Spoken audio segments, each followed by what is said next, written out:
Hey, Josh, welcome to the show. As a way of getting started, give us a little background on yourself. I am the Vice President of Business Development at CO2 Meter Incorporated. We design and manufacture gas detection equipment. Everything's done here in the States. Been doing this 7 years now. I'm very fortunate to have found something here in Florida that I love and really jump out of bed to do in the morning. Previous to that, I had held a variety of different positions. The thing I think that makes me different, and the thing I always lean on, is I actually spent 10 years in procurement for Costco. So I've sat on the procurement side of the table and the sales side of the table. So I think it gives me a little bit of extra insight as to what folks on that side of the table are looking for, the questions they're going to ask. I think that really helps me to think about things before I walk in the door, and then as we're moving through or having conversations, it really helps me know or already anticipate what they're going to be asking about. And when you were in procurement, what was your focus? It was consumer product goods, or So yeah, Costco has regionalized buying. At the time, we essentially had a West Coast office and an East Coast office. I worked in the East Coast office. I spent some time in candy, salty snacks, cheese, and my last 5.5 years were in beer, wine, and spirits. great place to be. Yeah, everybody asked me why I left that job, and I told them, I said, Costco's a young organization and a little bit of a glass ceiling, and I felt like it was a good opportunity for me to take what I learned and move to the sales side of the equation. I had a salesman when I was at Costco that asked me, he said, "Hey, can I use the Costco logo?" And I said, "What are you going to use it for?" And he said, "I want to put it at the bottom of the Olympic-sized swimming pool I'm building because you guys paid for it." Wow. That was sort of a realization for me that maybe I was sitting on the wrong side of the table. So Yeah. I think we've all had that realization at one point in our life. absolutely. And what do you like about sales? Um, there are a lot of things I don't like. Most of them are things you hit on in your videos and podcasts. And I think that really goes for anybody, whether it's paperwork or, filling out expense forms or those types of things. The thing that really gets me excited, Brian, is I love, and so many people give you this sort of answer. I love helping find people or helping people find their own solution.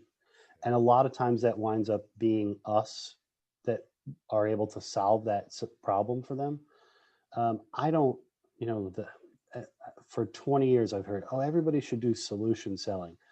I don't know that you should be solution selling. I think you need to ask some very important questions of customers or potential customers. You need to get that information back from them. And then you need to map back what you can do or what you make or whatever product or service you offer to what they've told you. But the critical element in that is there's two things, in my opinion. It's asking the right questions and stopping your brain for 2, 3, 5 minutes, whatever, and listening and taking notes about what they're telling you. I hate to, maybe if some of my competitors listen to this, or if some of my customers listen to this, they're going to realize how I do this. But if you ask the 2 or 3 best questions or critical questions and you shut your mouth, they're going to vomit the information back at you. If you've earned that respect, if you've earned that time to ask those questions, then they're going to feel like they owe you that response. And that's really exciting for me, is to get to that point where we've cut through all the, hey, what's the temperature outside? Hey, thanks for coming to visit. Did you like the game? Whatever it was. We've gotten to the heart of the matter. We've earned each other's respect for the time that we're spending together. And now I've earned enough for you to tell me what you need. So, what do you start with? Do you start with a situational question like how are you doing it today, or what brought us to this point, or I would hope that I already, in know the that? upfront, in setting that appointment or time or call, I hope that I've already got to that point. If I'm just figuring out what their pain point is when I sit down at the table, I think I'm probably already behind the 8 ball. So I find that a lot of what I try to do and what I try to teach our team here is to get out in front of these things, ask some of these questions in the initial conversation, earn their respect. We do things a little differently here. We try to be have some expertise in so many of these fields that we work in, so that we're earning the potential customer's respect in the initial conversation. We're not waiting to try and earn that with a follow-up call or a follow-up email or some data sheet or some information we send them. So if we can establish that rapport and that respect up front, that makes it a lot easier when you actually have to get to the heart of the matter. So I would hope that I already know what their pain point is or their problems or the solutions that they're trying to solve up front. That way I've already sort of created some ideas in my mind about how we can solve those issues for them and not do that in a follow-up conversation. So typically when you meet with them, they're already interested. They're beyond like curious. Now they're interested. Do they need to buy you or a competitor, or can they do nothing? Well, I think everybody can do nothing. You and I both know that, and that's one of the things you talk about all the time is how do you break through those fake roadblocks people put up. You did a minute the other day on never let somebody tell you that it's budget. Yeah, Budget's never the problem. It's never you don't know how to get it, or it's not important enough important to you enough. to go get it, or you're too low on the totem pole and you need to Know go how to ask get somebody for it. it. And honestly, Brian, for me, if I've gotten to that point, and somebody's given me those answers, if I haven't gotten those answers already, if I don't already know that you're not the decision maker or this is going to be groupthink, like shame on me for not knowing that up front. I should have asked, like, do you make this decision yourself? Do you have to go to someone for approval? Do you have budget approval? What is the level of budget approval? We do a lot of work here with folks that are on government grants or with government institutions. And I'll hear this all the time. Oh, I can't purchase that. Somebody's going to have to contact you with a purchasing card or something. Okay, that's fine. But who is that person? Can I have their name? Can I have their telephone number? Can I reach out to them directly? I'm going to try and short circuit that conversation as quickly as I possibly can. So give us an example of that question or a few of them. After you've built rapport, you get into the heart of the matter. Where do you go there then? Well, that's it. I always, I always have heard people in my lifetime, and I probably am guilty of it now too, is there's no point in doing all the work and then not asking for the business. Yeah. And I think a lot of times salespeople are uncomfortable asking for the business because in their mind, they haven't even sold it yet. They haven't gotten to that point where they see that light bulb go off, or that person is on the other side of the table shaking their head violently, like, yes, I get it, let's do this. And a lot of people don't ask for the business because they've never gotten to that point. They never earned it. So I think one of the critical things that I like to ask prospects or customers is, once we get to that point, is there anything today that we talked about that would make you reticent or give you pause to move forward with this? I like that sort of question because I think it gets to, they're either going to say, no, it's good, we're ready to go. Hey, great. Give me the purchase order now, let's roll. Or they're going to, back to the initial part of our conversation, they're going to show you the respect and say, okay, no, you haven't earned that. And here's why. And then when they tell you here's why, they've given you those hurdles that you now need to cross in order to earn that business. So the follow-up question then for me, the next follow-up question is, once we knock these next 2 or 3 things out for you, is that the point at which you can move forward with the business? And I hate to say it this way, but you got to sort of hem people in. And I'm not saying you have to use their words against them, but I'm not doing this because I want to just go round and round on the hamster wheel with folks. Like, that's not fun for me. I go through all these machinations because I want to get to the point where you and I are going to shake hands, and maybe virtually these days a handshake is good enough, but that we're going to shake hands and we're going to look across the table from each other and say, you know what, I trust this person. They're going to follow through on their commitments. They trust me. I'm going to follow through on my commitments, and this is good to go. But how about, because a lot of times people just want to think about it. People, well, they're not really haven't thought about it. Right. it's the paralysis of analysis, right? Or they just don't see the options, or it's not urgent. It happens. If they don't see the options, that always means to me that I haven't addressed their need or concern directly. Yeah. I might have mentioned it or talked around it, but I haven't gone right at it. Like, if your pain point is X, I need to at some point in our conversation say to you, here's how we solve for X. But the needing to think more about it, I think it just means that I haven't laid out the critical case. Now, urgency is a completely different conversation. Yeah. I know every salesperson in the world has a portion of their brain that thinks I can create someone's urgency. I think you can speak to someone's need and their urgency, but I don't know that maybe there's a Jedi mind trick that I can get into to make somebody go all of a sudden like, wow, this is urgent. Well, The only person I think and this is maybe just specific to what we do, but in my experience, the urgency is created by the end user. It's, I have a problem now. I have to solve this problem now. Does what he's talking about solve that problem for me?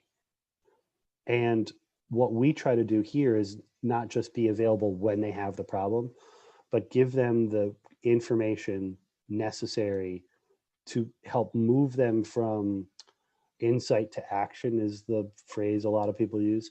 When the time is right, I want them to think Josh was the guy that could solve this for me. And that's a matter of laying out the case for them in the initial conversations. so because I've heard people say you can't create urgency or increase it, but I see it done all the time. Yeah, I shouldn't have said it that way. You can help press that point for them. Yeah. You can help move them off the back of their chair to the front of their chair where they're leaning in and engaged. I know for us, a lot of people, we do a significant amount of business in the restaurant world. And a lot of folks now know they're required to have a specific monitor, whether we make it or somebody else makes it. But a lot of these people say, well, I'm not going to do it till the fire inspector tells me to do it. Have to. Yeah. Till they have to. Well, okay, that's great. I understand that everybody's budget conscious these You days. go call the fire inspector. Well, a lot of people do accuse me of like then going and calling the fire inspector and saying, "Hey, can you go inspect these people?" These guys I don't actually do that. That would be terrible. Yeah. But what I do mention to them is, I understand, everybody's budget conscious. You want to wait until you absolutely have to do this, but be aware. Couple things. It's the right thing to do. You need to keep your employees and your guests safe. And insurance companies are getting to the point where if you don't have it installed, they're going to start raising your premiums. And that's going to cost you more than actually doing this. And a lot of times folks are like, okay, now I can get off the sideline because he's given me the right information to move me off the sideline and move me onto the place where I've got to make the decision. That's it, because a lot of us sell something like that, which is essentially an insurance product or a prevention product. And I always used to have fun with it. It's like, do you really want your attorney to realize that you were aware of this? Yes. And you thought you were saving money by delaying this? Yeah. And it's strange because, we have a lot of corporate entities that we have partnerships with. And, I remember the first time I walked into Chipotle after we had signed the agreement, and the first person I met in the conference room on the day I was in was their risk officer. I believe it was titled a risk officer. Well, if you have a risk officer at your company or someone that deals with risk, then yeah, like, trust me, I'm going to find who that person is. They're going to create the urgency for you. Yeah, because, looking forward and then backwards, a year from now, something bad happens. Right. And I get called in. So, did you present this? And what was their reaction? Here's the date and time, and here's the people in the meeting, and here's my notes, and here's my follow-up email. Yeah. And you think you're saving the company money? Right. That type of thing. Because why now is one of the big things that everyone's facing, because everything sounds good, everything is needed in some way, but there's a bunch of stuff. There's a queue of things that they can spend their time and money on. There are, and your job as a salesperson is to move that need as far up in the queue as you can possibly get, and to leapfrog as many other nice to have or need to haves. You have to get out of the nice to have Yeah, bucket. Absolutely. If you're in the nice to have bucket, you probably should not be in sales. right. If you're in the need to have bucket, that's a great start. But how do you continue to move yourself up there? And it's not a phone call that says, hey, I wanted to check in with you, or a email that says, hey, I'm going to be in Detroit next week. Can we have lunch? It's, hey, Brian, I know we talked in August about X, Y, and Z. We've made some changes to how that's going to operate that speak directly to the 2 or 3 things that you had problems with when we originally spoke. I'd love to be able to share those with you. When do you have 3 minutes? Yeah. And if I can't synopsize those things in 3 minutes, I probably shouldn't be doing sales either. I guess that's one of my other big pet peeves is for folks is, if I meet you and you're a salesperson and you stumble through your elevator pitch, or you can't tell me what it is you do in 15 seconds, again, that's, when I started here, we didn't have a real concerted effort on sales and marketing. And I think one of the things that I struggled with from the start, because we're a very scientific, very technically oriented, proficient organization.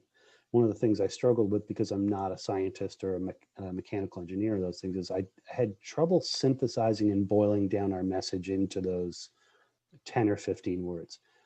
But I'll tell you what, when I got it, maybe 6, 8 weeks in, once I knew what that phrase was, we design and manufacture gas detection equipment.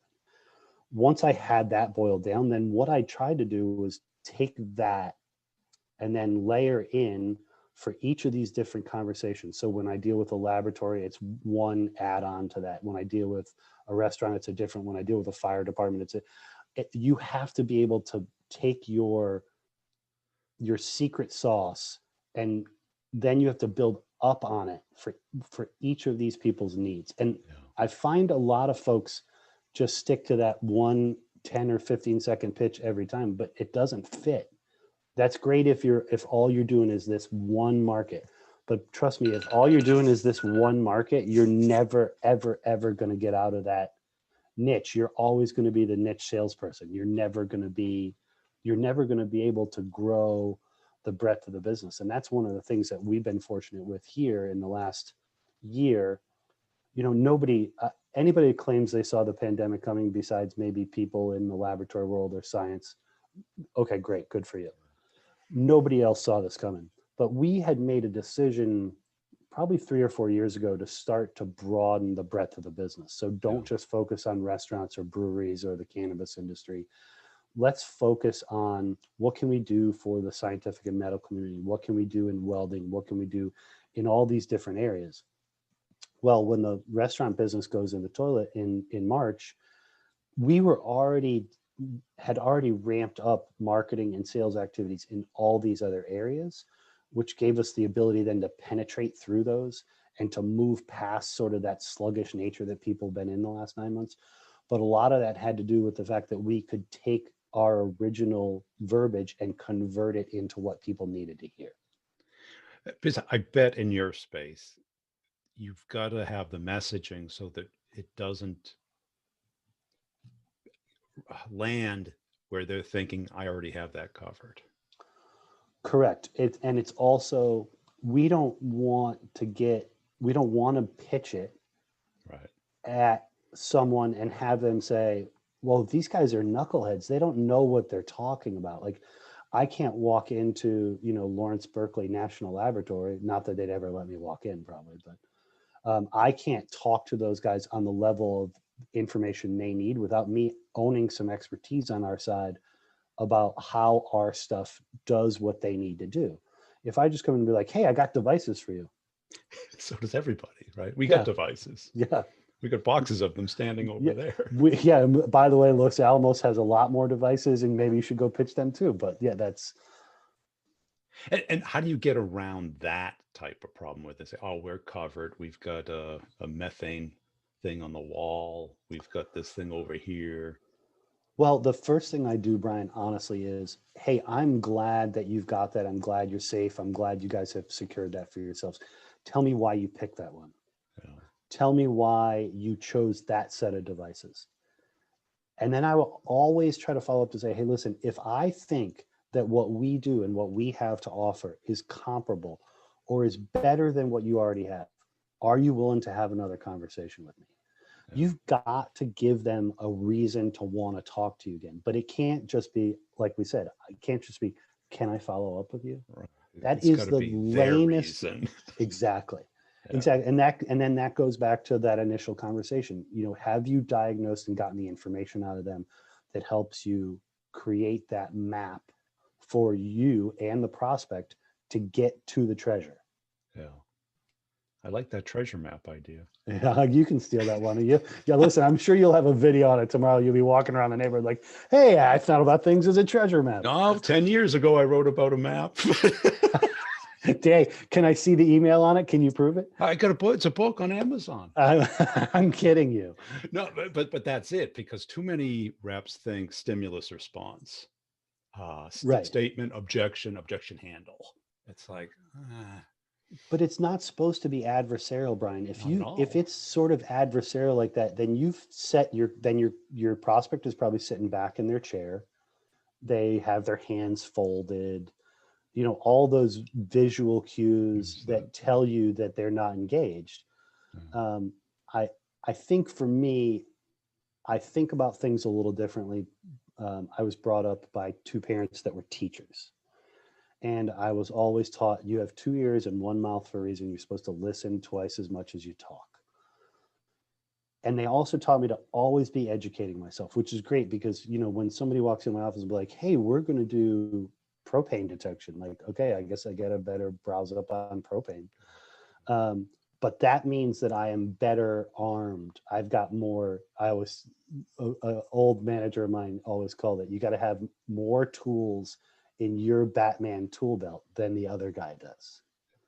So the more tools I have, the more ways we can have conversations, not that back and forth that you're talking about. Yeah. Right. It's not pitch me, pitch you. And it's, you know, a lot of the things I hear today are people are speaking to argue or listening to argue, not listening to hear what the other person's saying. Understand. Yeah. As a salesperson, you have to shut up. You have to let the other person talk. And by the way, oh my God, by the way, when there's silence on the phone, that's okay. That means they're thinking about it. It's okay for there to be 5 or 10 minutes of awkward silence. Let them talk. It's okay. Because that silence forces them to think instead of react. Right. And then you've put it on them. It's them coming to those conclusions themselves, not you pointing the conclusion out or drawing it out of them. They've come to that thought or conclusion themselves, and then they've solidified it in their brain. That's their thought. It's their idea to move forward. It's not your idea. And I got to believe that it's hard to articulate how these devices are different than other devices. No, I make them, so they're much better. Of course they are. A little bit more than that, right? Probably. Like metaphors, stories, analogies. Yeah, and because we deal with so many different markets, Brian, I think it's different in every conversation. So, you know, I would say this. Once we had secured, and I think we're going on 6 years or 7 years now, once we had secured the relationship with the folks at Chipotle, it was a lot easier for me to go into the others that are now partners of ours and say, hey, Chipotle does it with us. Like that immediately gave us credibility in that world. But then I had to go, and our team had to go and find ways to build that credibility in all these other markets. So it's certainly nice to have someone say, I've used your device. It works exactly as designed. It does everything I needed to do and more. I would love to be a reference. That's great. Sales reps don't get that very often. So if you get it, use it. But I think the other piece is you've got to work to sort of find, you certainly have to know what their pain point is. And you have to be able to say, it's not just a different color, or it doesn't just measure differently. Why is it different? Why did we make a device for that need? And I think one of the biggest things that we've done here is we've changed the conversation a little bit. We always now, before going to manufacturing a brand new device, we always go to the market first. And we go to trusted partners or customers and say, we're thinking about doing X. Do you have any ideas about that? Do you do it? Do you have a customer that does it? Can we talk to them? Hey, why would you do it this way? What measurement range do you need? How fast does it need to operate? Does it need to data log?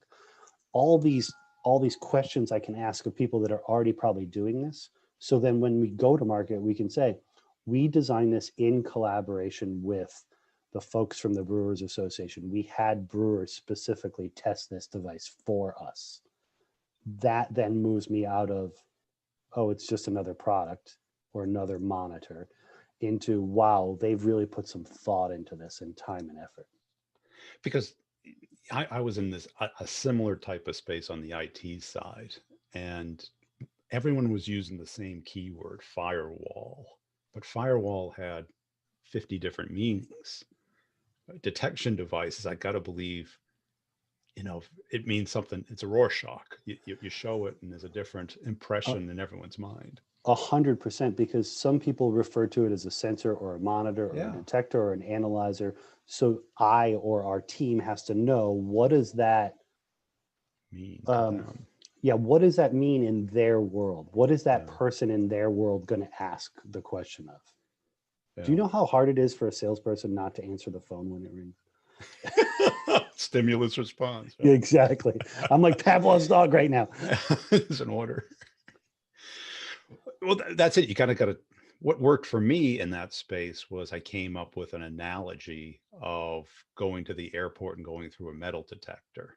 It's like what ours does is look inside the bag and then inside the items in the bag without them opening the bag. Others look for metal. Right. Or that's just a wand or a visual inspection, right? So you got people to understand intrinsically what made your product different from competitions. Exactly. Yeah. Right. Because competitors were 5K, we were 50K. So they're not going to buy on price.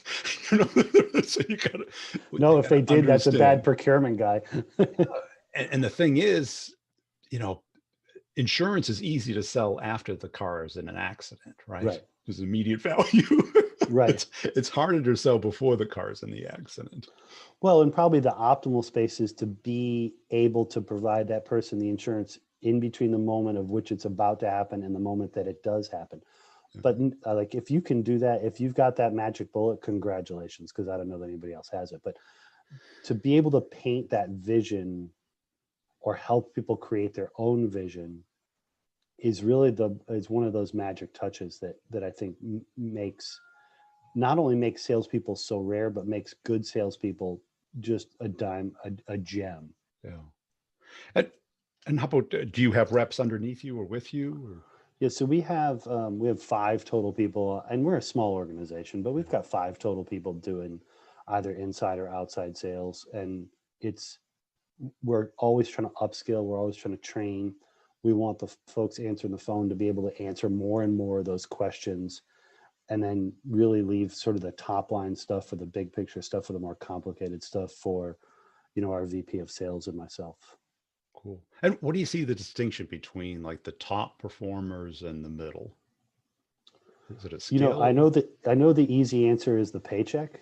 But what drives that? Is it a mindset, a skill set? I think it's a combination of things. I think, and you've talked about this before, I think for us in this world, and I think for most salespeople, you have to have a level of curiosity. Yeah. You have to want to be able to learn. You talk about people doing too much research. And I think that people can get way in over their heads on research, but being curious about that customer or that product or that next market is critical. Being able to ask intelligent questions about those types of things. Hey, I read through the white paper you gave me on X. I've got a couple questions, and to have them be more in-depth questions, really, it speaks volumes.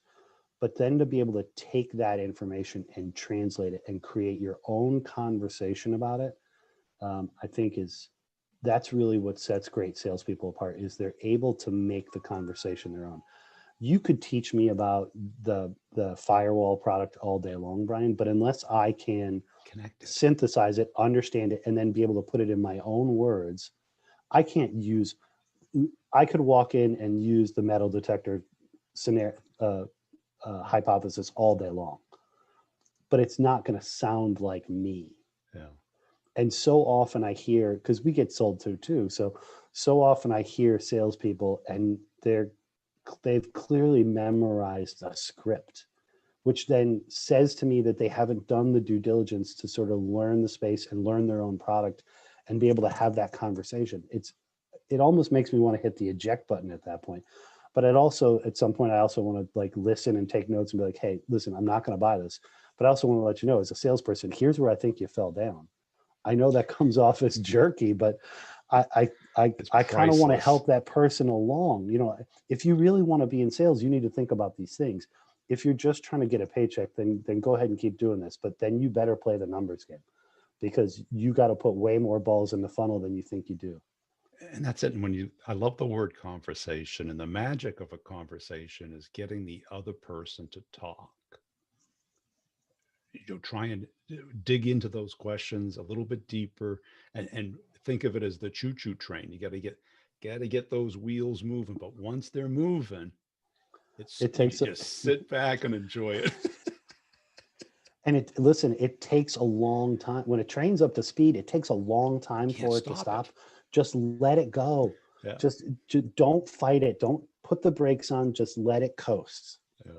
Cool. But you're right. I think those conversations are, I think if you're a real salesperson, that's what excites you, is the conversation. Everybody wants the sale and the purchase order and the number to go up on the board or ring the bell or whatever it is. But if you're a really great salesperson, your satisfaction doesn't derive from the ding of the bell. Your satisfaction is derived from, wow, that was awesome. They challenged me. I had to really get out of the day-to-day. I had to really get into what I can really do for them. That's what I think a real salesperson really loves about the job. I think you're right. Hey, Josh, I appreciate your time today. Where can people go to connect and follow you? I'm on LinkedIn. I try not to do the others, but yeah, we have a pretty substantial presence online, www.co2meter.com. If there's something we can help with, we're education first. We're not just selling people. So I do appreciate the time, Brian. This has been great. Thank you very much.